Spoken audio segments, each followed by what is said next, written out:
Hello everyone, this is Dan Gramza and welcome to dangramza.com Market Studies for Friday, July 4th. Well, we're looking at a shortened session here in the stock indices, and we're going to have a shortened session on Friday for all the markets closing, with the market closing at noon Chicago time.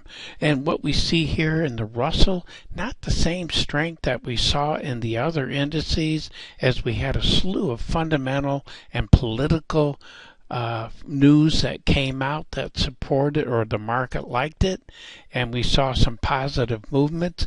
This implies an inside day for Friday, so be careful here if you're on the long side for that market. And what we see with that strength in the stock market is we're seeing some looseness here in the stock and the currencies. Over here in the British pound, it backed off inside day.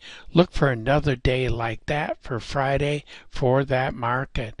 And in the bond market, it cooled off as yields increased. It did trade above its buy level just by a bit, and it failed on the buy side.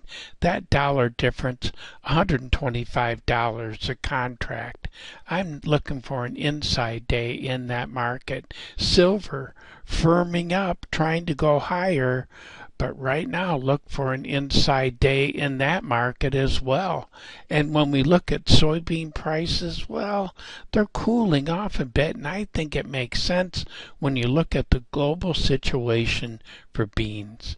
And I think it would be difficult to support this market with a strong uptrend when we look at global supply and the way this product seems to be growing. So I'd be cautious here on the long side.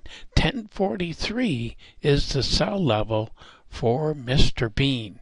Well, those are my thoughts for today. Thank you for joining me. Look forward to being with you again tomorrow. In the meantime, take care.